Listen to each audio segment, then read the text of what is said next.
So, welcome for the first time to Igni Ferroque, which is, for those of you who don't know, although I'm sure most of you are aware of this mod at the very least, even if you haven't seen it, it is, in effect, a rebalancing, retooling and expansion upon standard Medieval 2. Now, it does change quite a lot of things, and there is quite a lot going on, to the point where I can't really speak with as much familiarity with this, of course, as I could with Third Age Reforged. To the point, to that end, I'm going to be it's going to be a sort of learning process for me as well as everyone else. Now, I have got a sort of basic idea on how the dynamics work, but certainly not to the extent that allows me to speak with any sort of authority on this. But nonetheless, it is a whole new thing. It probably will be sort of interspersed in with the Reforged content as it goes, but we'll see. It depends on how many people want to see it. I'll likely be playing some of it with some people from the various discords, but if people don't want to see it, then just let me know and I won't bother in the future. But I would quite like to show it because I think that this mod deserves quite a lot more recognition than it's getting. I mean, it's got a half-decent player base, I suppose, but it certainly deserves a much bigger player base than it currently has, I think, because a lot of work has clearly gone into it. But we shall go through the army compositions, and we'll start off with myself, and amazingly I'm playing in this battle, so as you know, miracles do happen. And I'm going to be playing as the Papal States, and this is my general in the General's Bodyguard unit. Now this is the lower tier of the two General's Bodyguard units that I could bring on horseback as the Papal States, and this one only has 2 HP, but the higher tier one has 4, but the higher tier General's Bodyguard also costs 2,200 florins, whereas this one only costs 1,000. Now again, cavalry is a very big part of Igni Ferroque, as I have learned in the few battles that I have played thus far, but we'll talk more on that, I think, towards the end or as the battle goes along. Now, supporting my general on horseback, I have a couple of units of these mailed knights. Now, they are relatively cheap as far as cavalry goes. There are quite a lot of them as well. I didn't really have enough money to spend on my cavalry force, which may have proved to have been a little bit of a mistake, perhaps. Not a terminal one, but even so, cavalry is very important, and if you skimp on your cavalry line, you do need to be quite careful moving forwards. Now, having a look at my main line, I have a lot of units. I think I've actually got 6 units of these Papal Guard. Now, they are heavy spearmen. Looking at their stats as well in the menu, they were actually pretty strong for their price. I believe they cost 560 florins. And spearmen, of course, do also allow me to have a good presence against enemy cavalry. So this, of course, means that even though I have less cavalry potentially than any other army on the field, I do have a lot of spears to deal with any cavalry that overruns my own. Just in behind there, I have 3 units of the peasant archers, and this is where I really started to save some money on my army. I couldn't really afford, and indeed the Papal States don't really have too many really strong composite bowmen anyway. If you wanted good archers from the Central and Western European factions, you're probably going to be looking at Scotland, England and France. But moving back, this is where I have dumped in quite a lot of money, and this is into my sort of solid defensive infantry corps. I've got 3 units of the dismounted men-at-arms, which are strong. They aren't my strongest infantry on the field today, but they are still nonetheless a very powerful infantry unit indeed, and they should be able to help hold the line very well, especially in tandem with my spears, who can hold against infantry well enough as well as being a good anti-cavalry tool. But of course they do have that ever-present spear malice, which is present across all of Medieval 2, I believe. I've also got 2 units of the Parvis crossbows, and obviously, the Parvis are... I didn't play Medieval 2 nearly as much as I have played the Lord of the Rings mod variants for it, but even I remember that the Parvis crossbows were an incredibly powerful unit in Medieval 2, and obviously this is going to be very useful again for potentially zoning out cavalry or helping to deal with most heavily armoured infantry, because I'm going to be relying on these guys to do quite a lot of damage, because almost all of my infantry is defensive in nature as opposed to offensive, which again is maybe a little bit of a mistake on my part, because again, wasn't really sure how the units sort of interacted with one another at this point, but even so. And then the finest infantry unit I have on the field, and indeed I think, if you're not counting some of the speciality units that the Papal States have, which I didn't bring because they're very expensive, the dismounted broken lancers are the strongest standard infantry unit that the Papal States can bring.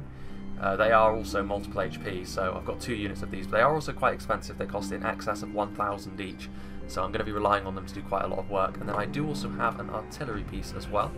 Got some gunpowder on the field today, as I have brought a culverin, which is also very expensive. It's just over 1,400 florins, I believe. So yeah, obviously potentially can do quite a lot of damage, but also very expensive, and potentially could be sniped out as well. My ally we're going to be seeing a unification of Catholicism and Orthodoxy here, as Rules 1 is playing as the Byzantine Empire, and the Byzantines have always got some really awkward pronunciations going on. So we've got the Pronoia infantry over here, which, looking at them, they've got maces, so they're going to be anti-armour, but they're not going to be quite as tough as units like my men-at-arms or my dismounted broken lances, because obviously you can see their armour is slightly less. But the anti-armour could well be a very useful capability to have as the battle goes along. And Rules has definitely spread his army out a little bit more rather than just focusing on his infantry. He's got some Byzantine spearmen here at the front, obviously. They're not going to be as good, I think, as my Papal Guardsmen, but again, they'll do the job. They'll do the job of being anti-cavalry. We've got some mercenary musketeers over here, which I believe are the variant of gunpowder unit, which does have pretty good range and is effective against armour. There is another variant which is much more shotgun-like in that it's very close range and is useful against lightly armoured targets with its sort of buckshot. But these mercenary musketeers will be very good at dealing with enemy cavalry that tries a frontal charge, because they can be very devastating, obviously causing a lot of morale shocks as well. Mercenary crossbow. In case you haven't noticed, I've accidentally mixed up the buttons that I usually have to go up and down on the camera, so you'll have to excuse me for that. Mercenary crossbows, though, again, so some good anti-armor missiles here, but they are going to be nowhere near as good at dealing with counterfire as my Parvis. So again, Rules has decided to spend his money elsewhere, which could well prove to be a pretty useful, well, a pretty wise move. He's got a Greek fire cannon, which I'm interested to see how this works, because during the course of the battle, I got to be honest, I didn't actually pay much attention to how Rules was getting on his side of things, because I was too busy trying to prevent myself from falling apart. So we've got some Trebizond archers as well over here, so again they've got little bucklers, so they should be better at going into a skirmish fight than my basic peasant archers. And then we've got some more Pronoia infantry over there. Back here it looks like we've got some slightly tougher units in the dismounted Latin con, and obviously this is going to be a much more solid infantry unit, again forming up the spine of the Byzantine defence over here. And then we have a very extensive cavalry corps. So before the battle went in, I did mention to Rules that I was not bringing quite so much cavalry, so potentially I think that he brought more cavalry to try and compensate for that.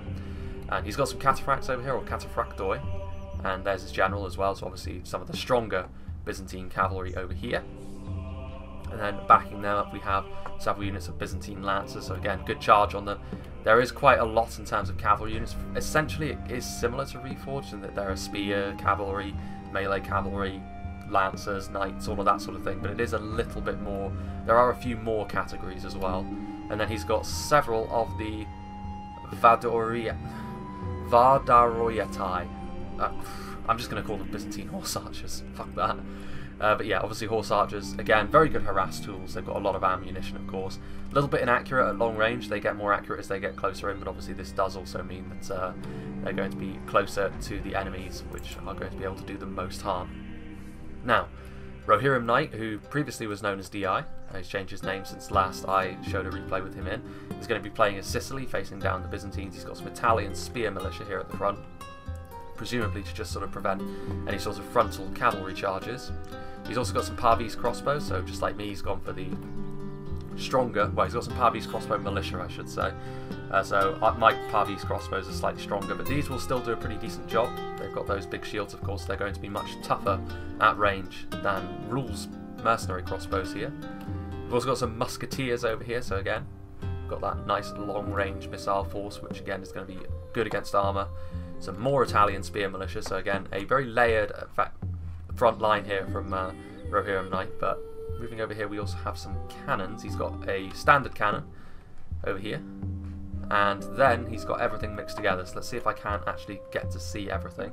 Some mounted Norman knights, which again are lower tier. You can tell from their wooden lances and their slightly more antiquated armour next to those units on foot, but they should still be able to do a decent job off the charge. There are also some dismounted men-at-arms over here, so the same unit that I have brought. And I think his entire, well, he's got some dismounted Norman knights as well, which again are not as strong, I think, as the dismounted broken lancers. I believe they aren't multiple HP, but they are still a very good, strong defensive unit. So a lot of sword and shield units here from the Sicilians. He's got some chivalric knights over here as well, which is a very good cavalry unit. So it'll be interesting to see how the Byzantines go about dealing with them. Chivalric knights, and then I believe this is going to be the general's bodyguard back here. Indeed it is, and based on the look of it, this is the expensive general's bodyguard as well, so it does look as though DI, as I'm going to continue to call him, has certainly, as expected I suppose, dumped a lot of his money into his cavalry here, but be interesting to see how that works out.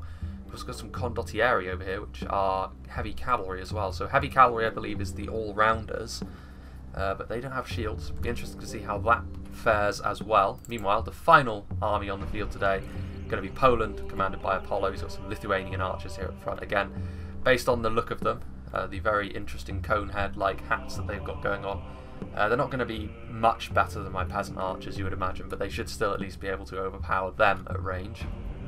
We've got some Slav brigands over here, which again are a cheap unit, you would imagine.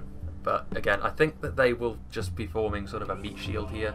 Every other army on the field, to some extent, has brought more cavalry than me, so this has allowed my infantry corps to sort of be expanded in strength quite dramatically.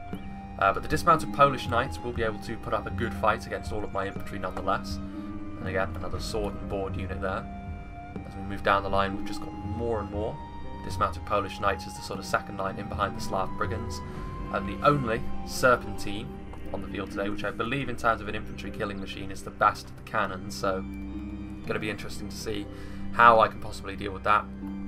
Heavy halberd militia as well, so this is going to be a good unit that you can form phalanx with, anti-armour halberds, and then just in behind them we've got the Polish storm nobles, which I believe are going to be one of those specialty units. Most factions do have these like very unique units which are also very powerful, and I believe the Polish storm nobles are one of these for the Kingdom of Poland.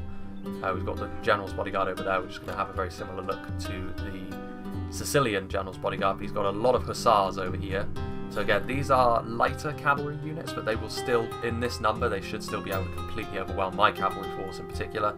We've also got a lot of cavalry militia to pad the numbers even further, and then just in behind them we also have some Polish knights, which are of course quite nasty indeed. Heavy cavalry, good all-around units. So, without further ado, that was a pretty extensive, long look at the rosters, but then again, it's all new to me, so rather take a little bit more time looking at how things work. Now, as things get going, now to start with, interestingly enough, myself and Poland are going to be engaged in a little bit of just sort of an artillery fight thus far. Now, our artillery is not going to be going after each other, we're just going to be trying to chip away at each other's infantry corps, which is understandable. I mean, if I can do enough damage to stuff like these Polish knights, his infantry is just going to get absolutely rolled over by all of my papal guardsmen and my men-at-arms and my dismounted broken lancers.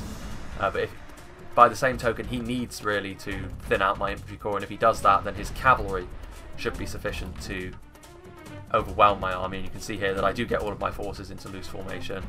Cavalry, well, cannons I should say, trading blows, but the first fight that's going to get underway is certainly going to be the Byzantines against the Sicilians. And here we can see the Byzantine horse archers just trying to get some harassment here, trying to get around the back, it would seem, to try and put some pressure on the Sicilian lines. Now let's have a look over here.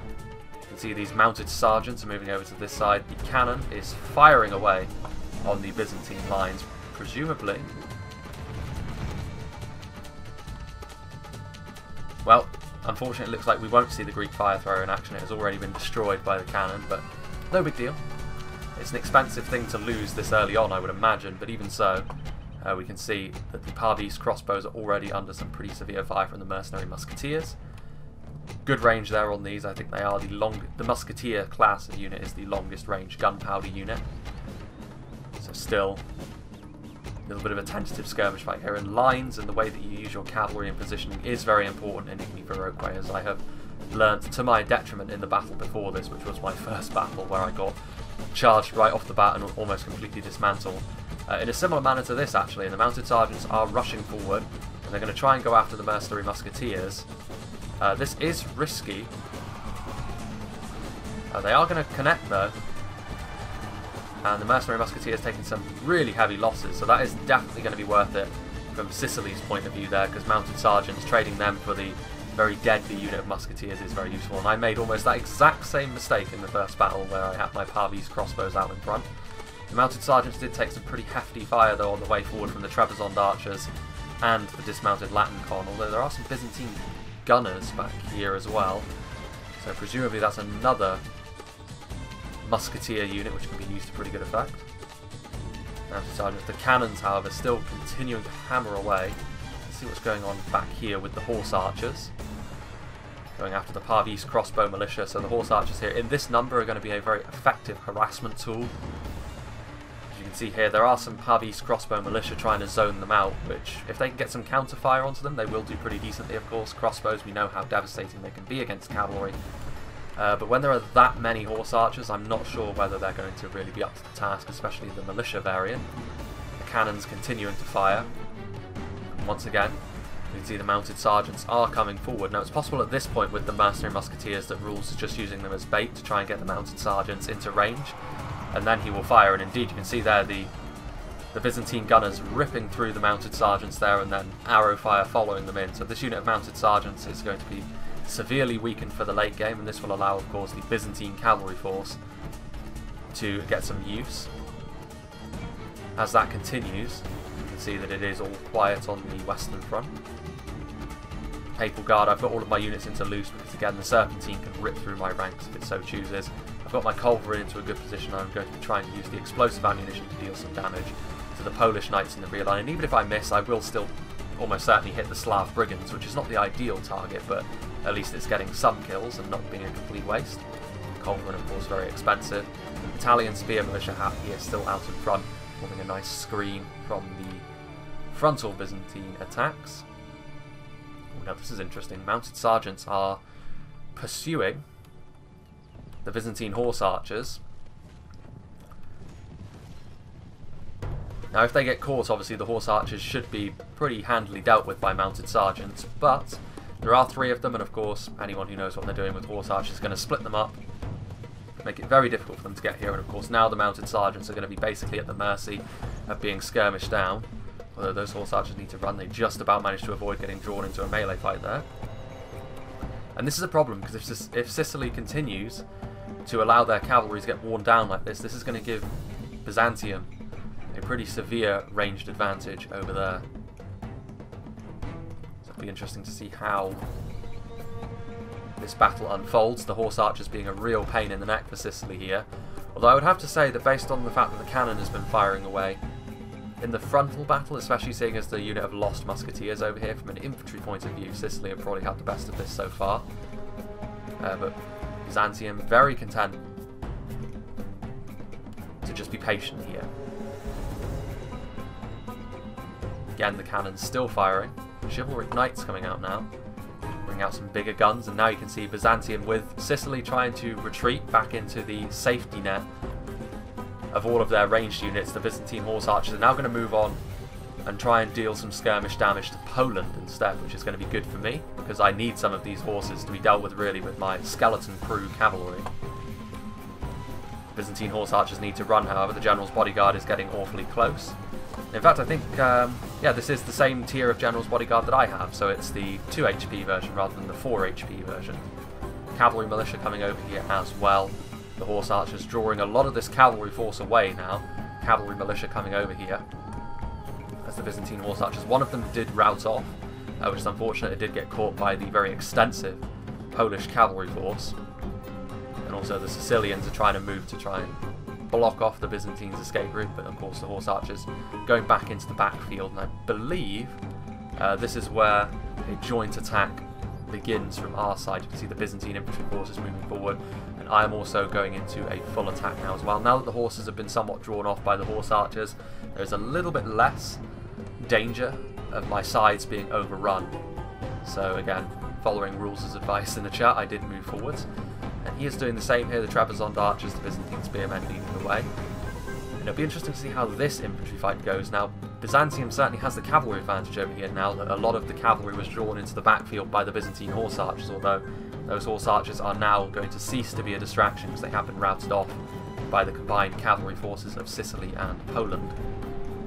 You can see there that the cannon just ripping through several lines of the Byzantine forces, but there's only a single unit of condottieri over here now, and the cataphracts should be able to deal with them no bother at all. Some of the horse archers actually returned from the fight. Now unfortunately, because some of the units were slow and further away, my advance was very disjointed. So my dismounted men-at-arms unfortunately weren't running, which means they were a fairly long distance away from being of any help. And also over here, unfortunately, the Polish cavalry force is now returning, which is bad news for my cavalry because I simply don't have enough to really put up a genuine fight. My mailed knights should be able to do okay against the cavalry militia of Poland, but everything else will be able to beat them 1-to-1, and this is going to be bad news for me. So I was trying to bring over some Papal Guard over here, which of course that heavy spearmen should be able to do decently.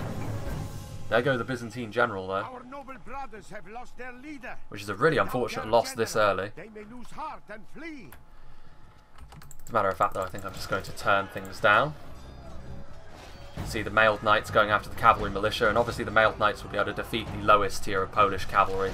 But that really isn't the main problem. The main problem is going to be this slew of hussars which is coming forward, and more cavalry militia, and obviously this cavalry unit here was immobile when they got charged into, so this is going to be a real problem for me. I'm trying to sort of charge my Papal Guard up here, but ultimately Poland are going to be able to crumple my cavalry wing, and that's going to be a problem because they will be able to try and charge down the gut of my line essentially. But I do have my crossbows, so they won't have it all their own way here. Papal Guardsmen, the Slav brigands already routing, so they are certainly not a match for professional infantry like this, and this is where hopefully the main strength of my army will come into play. The Papal Guard are a very good unit for their price, I think. Very good heavy spearmen, and they're going to be able to easily defeat Slav brigands. And hopefully by the time the Slav brigands are out of the way, I will then have my genuinely powerful infantry on the way forward as well, my dismounted men-at-arms, and then just in behind them, my dismounted broken lancers as well. Moving over to how things are going in the Byzantine-Sicilian conflict, we can see that the dismounted men-at-arms have collided with the Byzantine spearmen, and obviously this is going to go pretty decidedly in favour of the dismounted men-at-arms. However, over here, the Norman knights have broken, and this is almost certainly due to the cavalry here, the cataphract causing havoc, and the Byzantine cavalry advantage over here is now in full force really. The Sicilian cavalry is back, but this is a real problem for Sicily because almost the entirety of their infantry corps has already been wiped away very, very quickly. They really needed their cavalry over here. They allowed themselves to be drawn off by the Byzantine horse archers, and they didn't really have anything to defend their infantry, and this is a real problem because their infantry overall was probably slightly stronger. The dismounted men-at-arms would be able to easily hack their way through basic Byzantine spears all day long. Although having said that, we do also have the Pranoia infantry, which are AP, I would believe, based on the maces.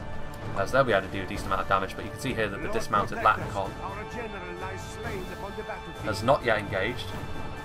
But interestingly enough, you can see, as we sort of scoot back over to the very one-sided cavalry fight that occurred over here, my general's bodyguard, I tried to commit him to sort of prevent this from spiralling out of control, and to an extent it worked. I mean, there is the cavalry militia and the hussars getting through. But they're not getting through for free anymore. All of these units are a little bit more damaged. However, having said that, we do have one cavalry unit that has slipped the net, and a unit of hussars is charging forward. And I'm actually trying to get my broken lancers into a position where they can be a bit more useful, although they have taken some pretty hefty fire from the Serpentine on the way forward. Now the broken lancers are also here, so a good charge there from the hussars, which is unfortunate for me, seeing as it only now really is my good infantry on the way forward, so a very disjointed attack from me indeed.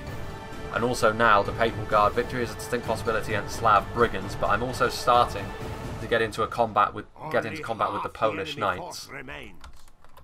And the Polish knights, of course, 1-to-1 should be able to defeat my Papal Guard, but with the backup. It is unwise to praise the day before sunset, but our men are winning the battle and forging a worthy victory. Thank you, announcer. But with the assistance of my dismounted men-at-arms, I should be able to win this, and also I'm continuing to pepper down the enemy lines with my peasant archers. This unit Papal Guard is not quite in combat yet. You can see now that finally I have some dismounted men-at-arms getting into the fight, and they should be able to easily deal with Lithuanian archers in melee.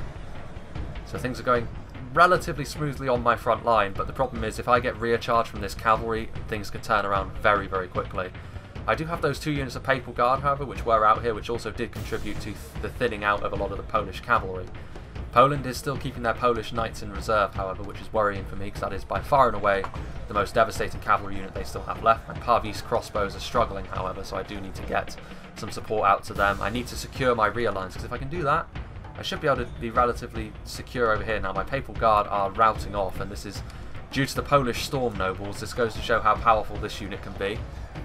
With their Lucerne hammers, I believe they are. But even so, my dismounted men-at-arms are also in there now. a stronger unit, but even so, they should still fall away to the Storm Nobles. Overall, I'm also overloading the line over here. I decided to commit both my units of Broken Lances over here because it was where the cavalry wasn't. So committing my strongest infantry over there. But over here you can see that Byzantium is doing a real number on Sicily as it continues. The Chivalric Knights are still in relatively good health, which is kind of bad news, but the dismounted Latin Con, I believe, managed to get into shield wall over here, which is why they didn't get utterly wiped away by a charge from some of the stronger cavalry that Sicily can field. Over here, meanwhile, you can see another charge coming in from the Norman Knights, this time into the Prenoia infantry. This is going to be bad for them. They got really hacked down there. Keeping it in slow motion seems like the thing to do because everything's happening all at once in this field battle. Dismounted men-at-arms routing off. You can see that the cataphracts have been very, very effective. And then the Byzantine Lancers are starting to rout off, so the Byzantine cavalry is starting to show a bit of wear and tear, but the horse archers have since returned.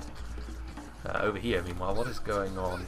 Byzantine Lancers fighting against mounted sergeants, and the mounted sergeants getting shot in the back from the horse archers as well means they're probably going to end up losing this fight. Light cavalry, whereas the Byzantine Lancers are in fact heavy cavalry. Interesting. So yeah, Byzantium are going to have the best of this, but they do need to be careful. I mean, again, charging into the front of those dismounted Latin Con over here.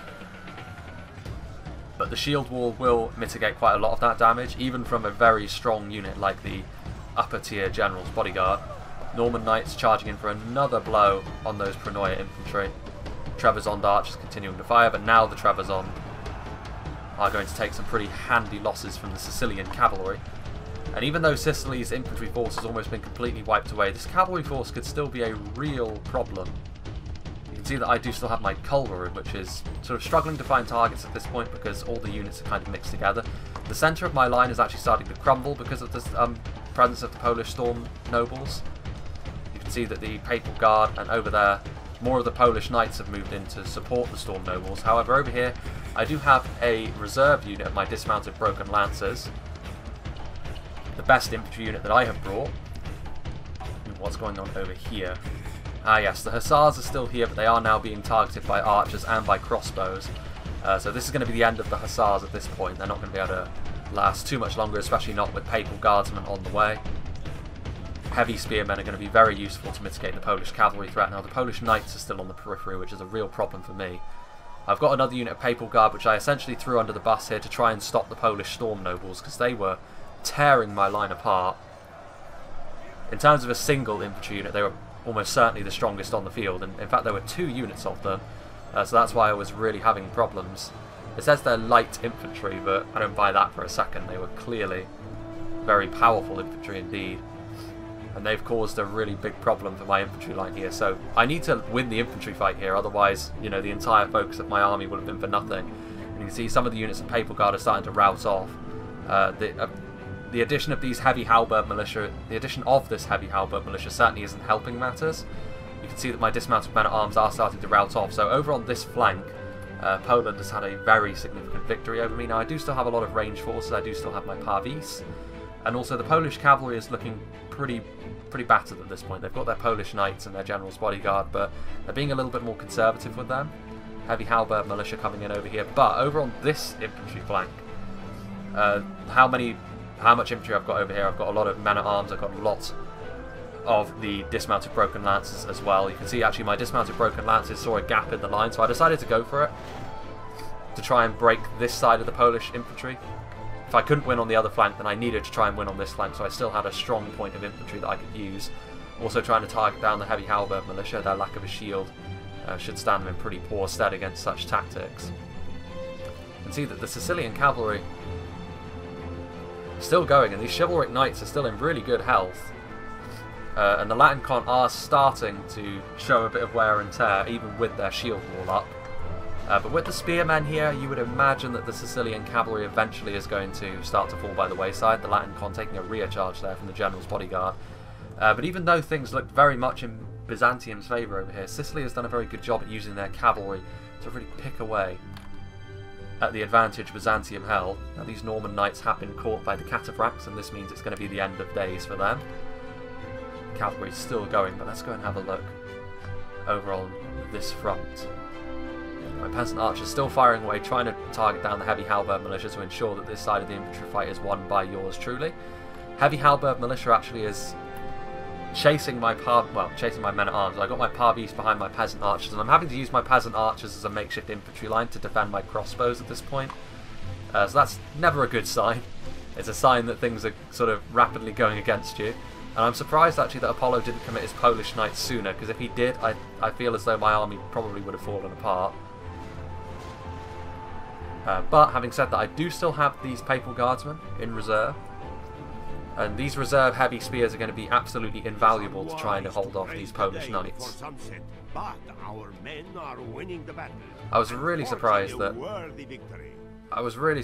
my dismounted men-at-arms actually broke in the face of the Polish storm nobles. I figured as though because they were slightly more elite infantry that they would have a little bit more to them than that. But unfortunately, it seems like I underestimated the most elite Polish unit that they had brought today. Even so, we have some heavy halberd militia. Defeat actually seems certain because they aren't in a particularly good formation, and the Papal Guard are sort of coming in from the side. And over here we can see that a really nasty charge is being lined up by the Polish knights. So I'm going to try and charge into them with my Papal Guardsmen. It's probably not going to go too well for my Papal Guard, but they are heavy spearmen, and at this point the Polish knights are the thing which I'm most concerned about. If I can shut them down, then we should be in a pretty good place. Peasant archers still firing away, and you can see now that the well, there goes the Sicilian general. Now his men will lose heart. You can see that over here they're starting to rout off. Polish knights are still in pretty good health, but Lithuanian archers, not surprised that they routed off. But the heavy halberd militia also not having the best of times against the dismounted broken lancers, and the broken lancers which punch through proving to be pretty important over here, because now the Polish knights over here, as well as the remains of the Lithuanian archers, are losing actually to Papal Guard, so that's good for me. Unfortunately for me, however, the one unit of Papal Guard that I still have sort of holding off a unit of Polish storm nobles over here is getting recharged by the general's bodyguard, so that's very bad for me. And the Papal Guard already wavering. Over here, Polish storm nobles actually being held up by some dismounted men-at-arms. And at this point in time, actually, the dismounted men-at-arms are holding pretty steadfast. There are some Papal Guardsmen in here as well. But even so, just preventing these storm nobles from getting closer to this area over here, where it's imperative that I manage to try and hold up the enemy as long as I can. Heavy halberd militia being shot in the back by the peasant archers. There's some dismounted Polish knights coming in over here as well, and of course they are hunting down my parvis. Without my parvis, I don't really have much of a defence against the Polish knights, but fortunately, as Byzantium were victorious to such an extent on the other side, Rulz's deigned to send his cataphracts over here to help me. And a rear charge from the cataphracts onto the dismounted Polish knights is going to be pretty devastating for them, and hopefully this will also allow me to free up my parvis. I'm actually going after the general's bodyguard with my parvis. Peasant archers are routing off, which is unfortunate, but they've already done a pretty good job, honestly. For such a cheap unit, I'm very pleased with how the peasant archers handled themselves. Meanwhile, the rear lines over here, the Polish knights continuing to just sort of scythe through my units. These are Papal Guard though. They have lost half their men. And this is where perhaps my overcommittal on spearmen will actually help me a little bit, because the Polish knights don't really have much in the way of soft targets that they can go after, other than maybe this area over here, where I've got a lot of my broken lances and men-at-arms, because the Papal Guard will make it very difficult for this cavalry to get good charges off, provided I'm able to sort of get my spears turned around and facing the cavalry. These cataphracts, of course, helping. They need to stay clear of the heavy halberd militia though. And these men-at-arms are doing a good job against these Polish storm nobles, so they seem to have run out of steam at this point. Dismounted men-at-arms doing a good job there. And actually my Papal Guard over on this side have managed to turn things around pretty dramatically. It seems like victory is a possibility for them now. Lithuanian archers coming over here as well, so things are looking pretty grim for Poland at this point, because again they've got more and more troops routing off. I've still got a lot of infantry left as well. I've got a lot of these Papal Guardsmen over here, and also a real strong point of my dismounted broken lancers, which have taken a few losses but not nearly enough. And the dismounted broken lancers should be able to defeat the Polish knights now that they're getting in and around them. And obviously from the front I've also got those dismounted men-at-arms backed up by the Papal Guard. Polish knights are going to find themselves outnumbered here. This is still a bit of a problem for me over here, though. Heavy halberd militia fighting away. The Papal Guard, however, managed to shut them down largely. However, these dismounted Polish knights are still proving to be a bit of a thorn in my side. What is going on over here? Do Sicily have anything left? They do, actually. They do still have their General's Bodyguard. And again, they do... Well, their chivalric knights are actually routing off. General's Bodyguard, I believe, is unbreakable. But Sicily only have one unit left. It is a very significant unit. It's a very dangerous unit of cavalry, so Rules does still need to be somewhat careful. But with all of the spears that he still has, and also with the ranged presence of the Byzantine gunners, we remain true and wholehearted. Victory will be ours. you would imagine that this is still not going to be all that much of a problem. So, Rule's going to be victorious. Over here, though, Poland's still putting up a good fight, but you would imagine that with the, the timely assistance of that the unit of Byzantine cataphracts, that things are probably going to work out in my favour over here. Heavy halberd militia and General's Bodyguard sandwiching this unit of Papal Guard, although you don't want to keep your General in combat with the Papal Guard too long, these spears. Now, this is what I was fearing this whole battle, but I think this charge has actually come a little bit too late for this to be much of a problem. We have the Polish Knights, which are about to slam into the back of the strongest point of my infantry line. I've got my dismounted broken lancers, who have taken virtually no losses, actually, against the heavy halberd militia. But this is an altogether different proposition. You can see that instantly they rout. My lord, only half our force remains. And that's an elite unit. That's the most elite unit that I brought on foot, and they instantly routed in the face of the Polish Knights.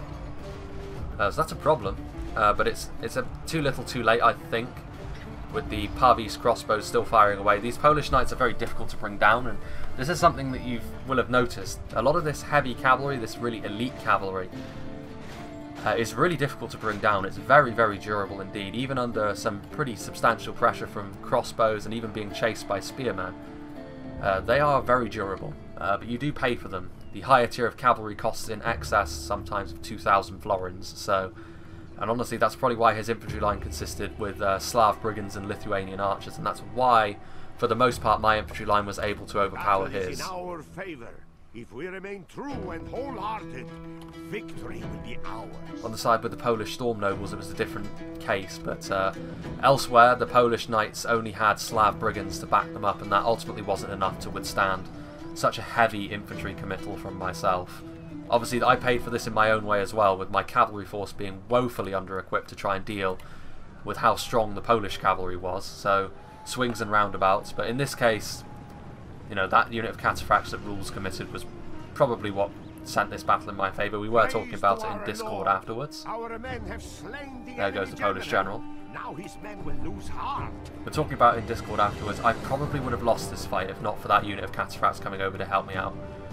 Because this unit of Polish Knights was still healthy enough to the point where it could have hammer and anvil my rear lines, and that unit of Polish Knights was in my Pavis crossbows. And there wasn't a lot I could do about that.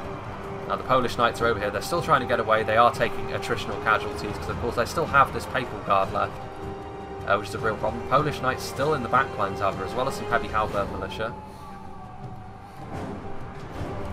What's the Sicilian general doing? Is he still alive? Well, the chivalric knights have returned from routing at the very least. They're exhausted, but they're here. Here we have a bit of last samurai action as they charge head-on into the Trebizond archers. Also taking fire from the mercenary crossbows. Interesting that they went for the archers and not the crossbows. A good attempt from the chivalric knights, but that's them routing off. There's also some dismounted men-at-arms over here which have returned for Sicily. But they're not going to last too much longer either, so that's pretty much it for Sicily, you would imagine. There's one man left in the General's Bodyguard unit. There he is, doing his best to poke and stab at people along the way. But Poland represents the last hope at this point for the alliance of Sicily and Poland. But it's not going to be enough, I don't think. I think that at this point my infantry is a little bit too powerful, even with all of these Polish knights, I should say. Run down those worthless peasants. There goes Sicily.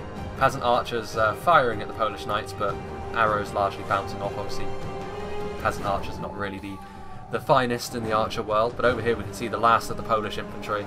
The heavy halberd militia and the Polish knights, which worked well in tandem together, actually. I think, in terms of composition, my infantry could have been put together a little bit better, but ultimately how elite they were managed to see them through. The Papal Guard and the dismounted men-at-arms, and what remains of my dismounted broken lances over here, finishing off what remains of the Polish Knights.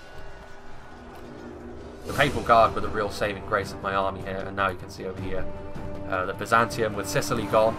It's just a case of trying to mob a single unit of Polish Knights, and I've got my dismounted men-at-arms and my Papal Guard trying to chase them down as well, and they actually do rout off as a result of that. And I think this is just about it. I think all of the Polish forces are largely gone, other than this infantry force over here, which is of course the Polish Knights, fighting against what remains of my men-at-arms and broken lancers. And that is it. But, well, there's actually... no, some Slav brigands returned. So after they folded like wet tissue paper, they have now returned.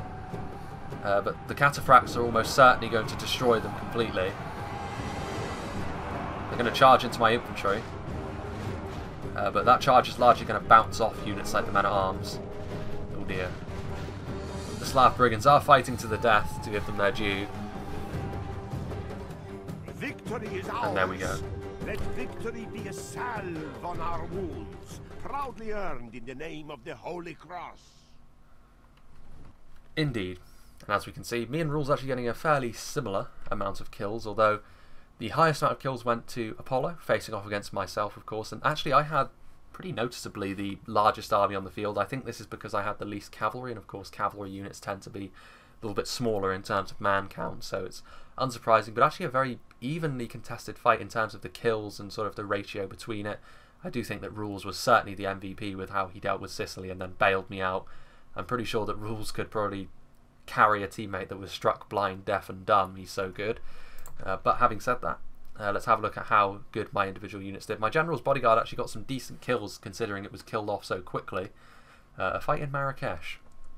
But yeah, my Papal Guard were definitely the thing which held my army together.